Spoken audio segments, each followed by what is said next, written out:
Hi there. Good day to all.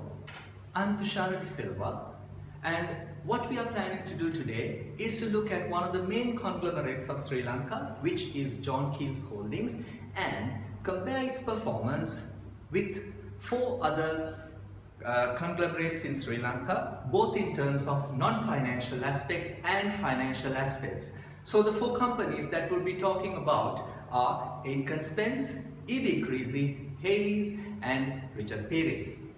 So first, let me take you through a brief overview of each of the companies.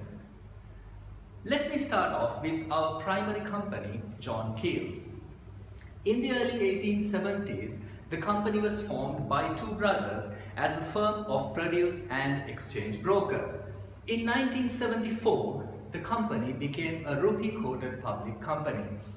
In 1986, it was quoted in the Colombo Stock Exchange as being known as John Keells Holdings ever since. In 1994, John Keells Holdings obtained a listing abroad and is also the first company in Sri Lanka to obtain a listing abroad. The company kept expanding over the years, and by the year 2000, it obtained full membership of the World Economic Forum. In addition, the Forbes Global magazine rated John Keells Holdings as one of the best 300 small companies of the world. John Keells embarked on the hotel trade in 2004 by creating John Keells Hotels Limited. It had by then gained control of up to 40% of the 5-star room capacity in Colombo. John Keells is also into transport, property, consumer food and retail, financial services and printing as well. John Keells was also ranked the first in the L&D magazine's most respected entities in Sri Lanka. It also tops the Sri Lanka's top 25 companies list for the second time on the Business Today magazine. Well, that was about John Keells. Then let's have a look at Aitken Spence. Aitken Spence was formed in 1868 and has been listed in the Colombo Stock Exchange since 1983.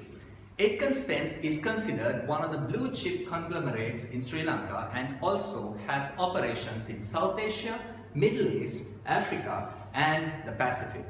The group's business activities spread to the hotel industry, logistics, plantations, garments, printing and power generation. Most importantly, the power generated here is in clean and renewable energy domain, which is coal.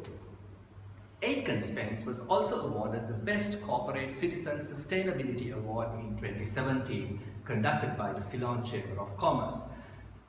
Well, now let's move on to the next company, which is EB Creasy. The House of EB Creasy was founded in 1878 and was incorporated as a limited liability company in 1929. It was also quoted in the Colombo Stock Exchange in 1968. It boasts about being one of the pioneering companies of the Ceylon Chamber of Commerce. The conglomerate is also into many fields such as, once again, consumer products, hardware, automotive accessories and batteries, solar lighting solutions, water pumping systems, logistics, pharmaceuticals, agrochemicals. That's not all. It's also into crepe rubber and sheet rubber, hotels, food and soft drinks. That was a long list. Yet, in terms of corporate social responsibility, the directors of EB Creasy confirmed that they have not undertaken any activities which have or would cause detriment to the environment. The company also follows a non-discriminatory policy for recruitment and employment. The next company that I would talk about today is Hales.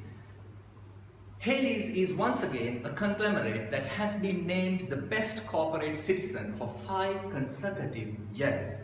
Having been founded in 1878, today it proudly contributes 1% to the country's GDP by supporting 3.5% of Sri Lanka's export earnings. Hales is also into many fields such as transport, logistics, hand protection, where it has 5% of the global market share in non-medical rubber gloves. Then the purification industry, where it's the world's largest manufacturer of coconut shell-based activated carbon. Agriculture, plantation, construction, power and energy, and also business outsourcing. That's not all. It holds a share of about 45% in the export processed foods and vegetables. Well, that was Hades. And finally, let me enlighten you on Richard Peary's company, which is the fifth conglomerate, of course, that we have selected. The company was founded in 1932 and grew up to be a limited liability company in 1940. It's currently into many fields such as, once again, the retail sector, plantation, tires, plastics and furniture, rubber and financial services. Richard Peary's is seriously committed to corporate social responsibility. Their main aim is reducing the carbon footprint, hence ensure that the company's buildings are designed to be energy efficient. Secondly, they carry out many welfare activities in the identified locations of the country. They produce affordable yet high quality products to the public. Richard Peary's is also into forest conservation and have gained ISO 2000 certification from the Forest Stewardship Council. Well, that was about the 5 companies that I was talking to you about, and let me call upon my colleague Jnanendran to give his views about the companies. Thank you. Thank you, Tushara, for a wonderful introduction about John Keells Holding and all other conglomerates. Let's look at this profitability of the companies. John Keells Holding is having a good amount of profitability margin, especially in gross profit margin. The 2013, the percentage was 24% and it has increased to 29% in 2017. It is a very good progression over a period of 5 years, and they maintain stably the GP margin.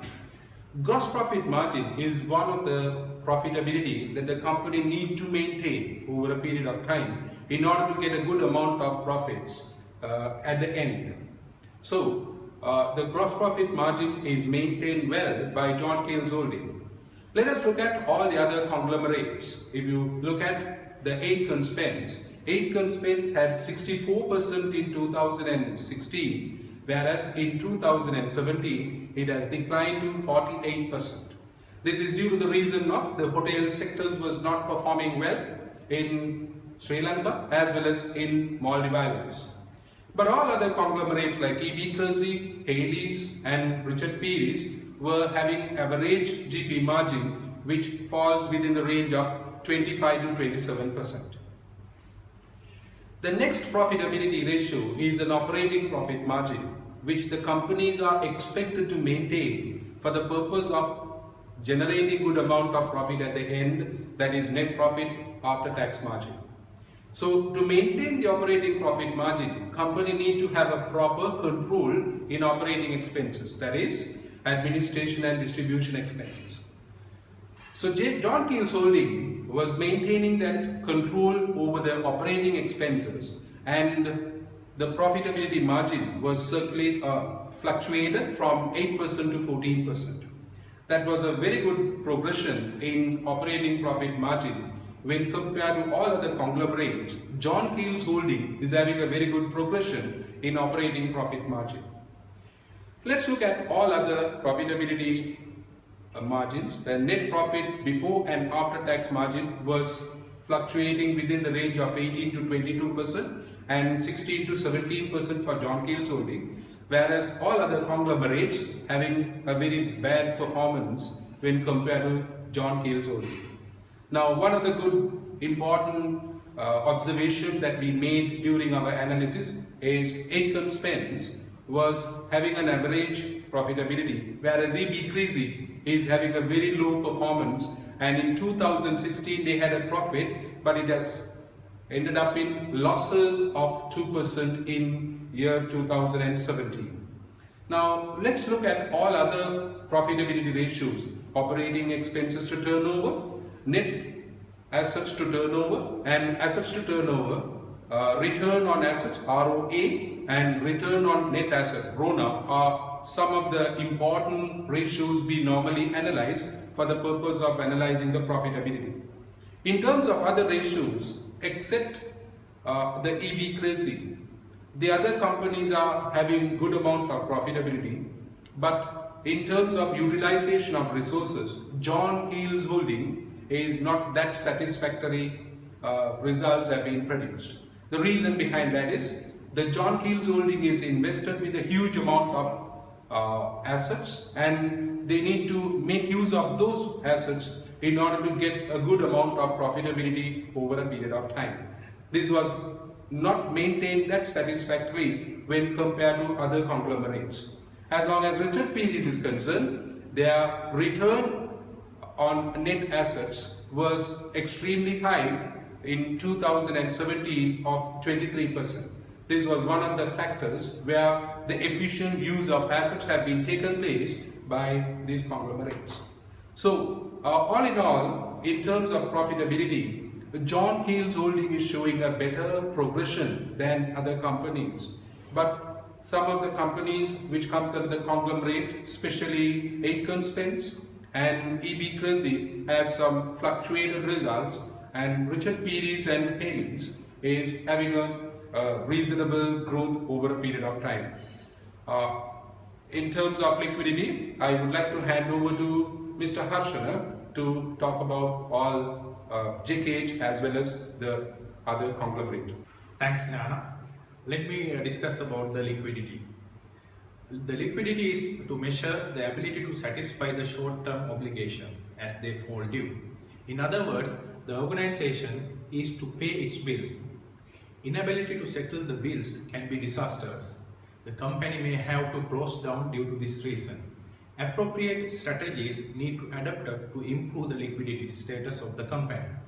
This will vary for each company based on the nature of the business and type of products and services involved. Liquid assets such as cash do not bring a high return, and therefore the shareholders will not want the organization to over-invest on liquidity. The main two ratios to evaluate liquidity in an organization are current ratio and asset test. Current ratio. This ratio compares the proportion of current assets to current liabilities. Acceptable level of current assets should be maintained when compared to the current liabilities. The standard ratio is expressed as 2:1, which means at least 2 rupees of current asset should be maintained for every 1 rupees of current liability. In reality, this ratio cannot always be maintained as 2:1, as it depends on the nature of the business. Let us have a look on the graph. John Keel show an excellent position of current ratio of 3.74 in 2017 when compared to last 5 years with its comparative companies. Even though it is more than 2:1 based on the nature of the business, the figure of 3.74 can be considered as a good number. John Keel's recorded a growth rate in current ratio of 91% during the period of 2013 to 2017.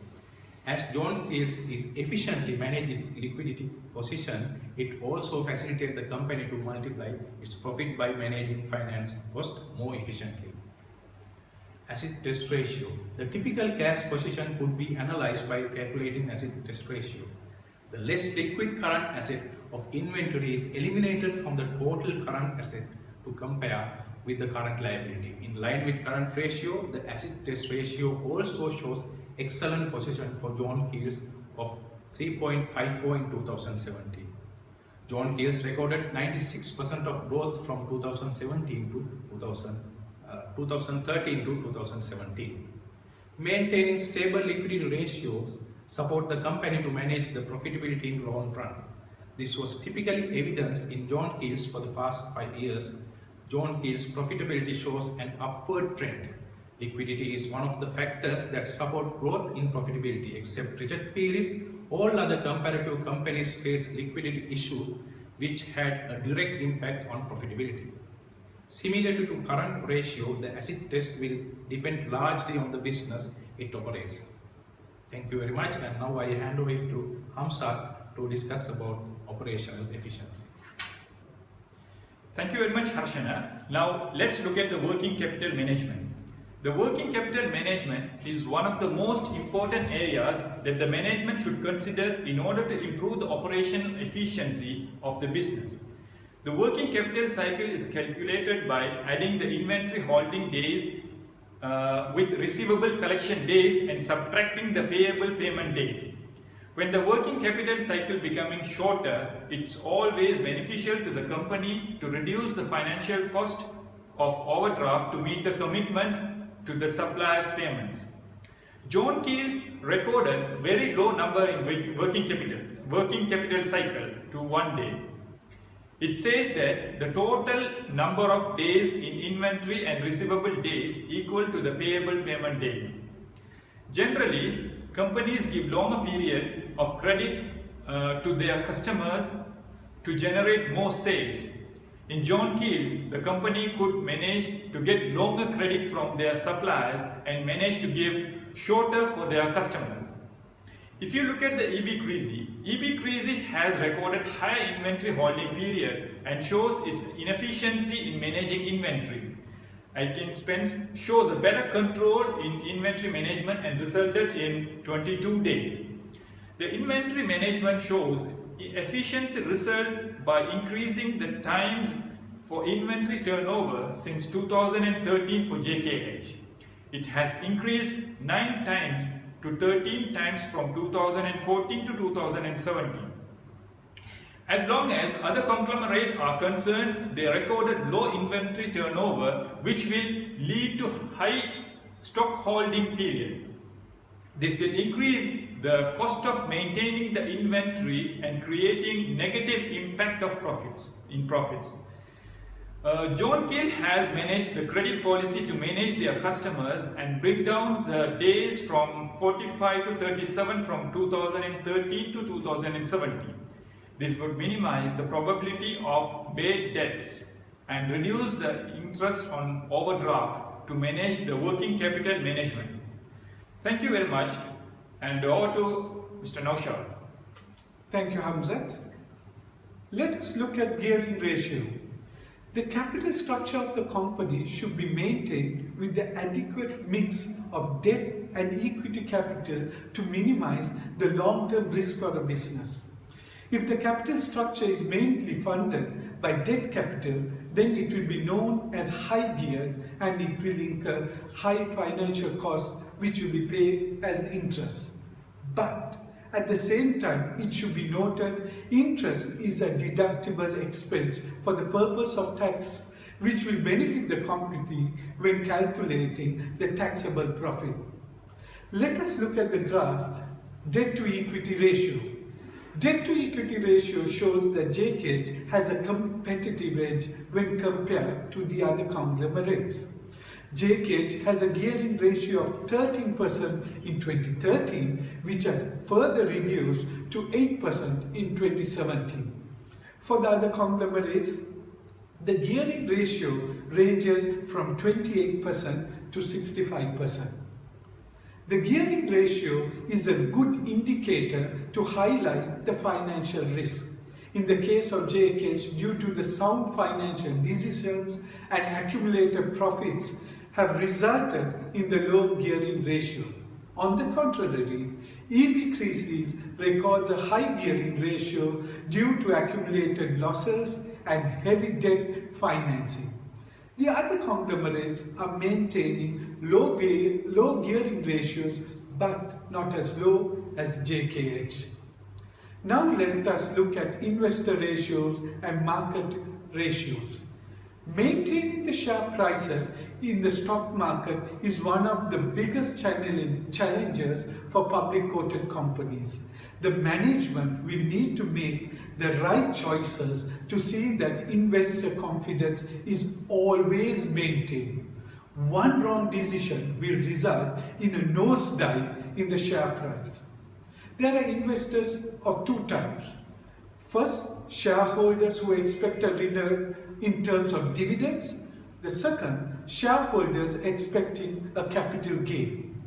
The management must strike a balance to satisfy both these type of investors.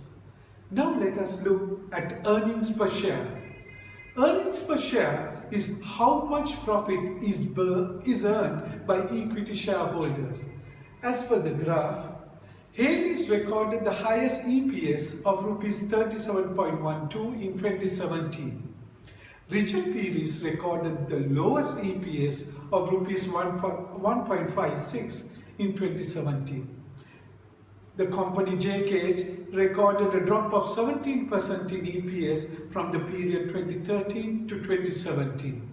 During this period, the highest EPS recorded by JKH was in 2015. The EPS in JKH in 2017 was Rs 11.85. Now let us look at PE ratio. This ratio is commonly used to assess the shareholder's appraisal of the share value.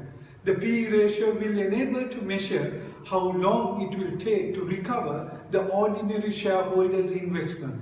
It highlights the level of confidence the shareholders have.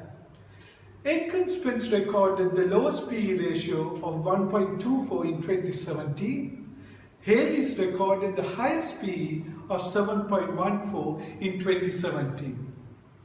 JKH recorded a 78% growth in PE during the period 2013 to 17.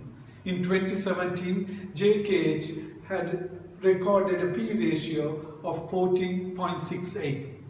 Now let us look at dividends yield.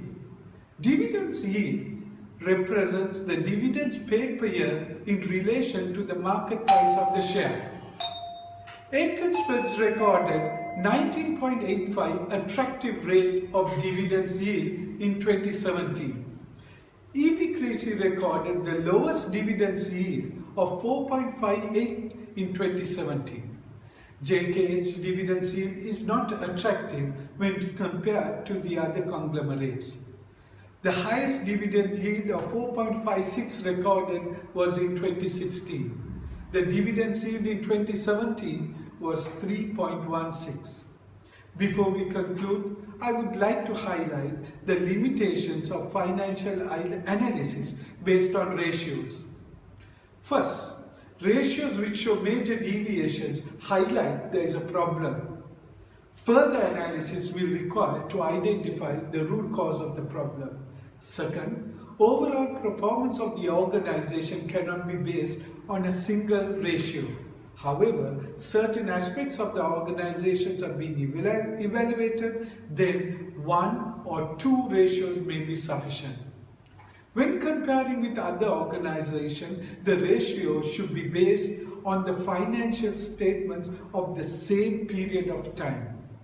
The fourth point, it's always important to see that we compare financial statements which are audited. Then we also need to consider financial treatment considered by each of these organizations. For example, the accounting treatment for depreciation, valuation of inventory is important to identify by each of these organizations. In conclusion, it can be highlighted based on the ratios that JKH has sustainable growth has been maintained, especially when we look at profitability and liquidity shows a better performance for JKH. In the case of gearing, JKH shows a very low gearing, whereas the overall risk profile of the company is also low. In terms of utilization of resources, it does not show an attractive position due to the heavy investment in diversified operation. This was always mentioned by my friend Jana. On the whole, JKH has high competitive advantage in terms of business strategy and financial stability. Thank you very much.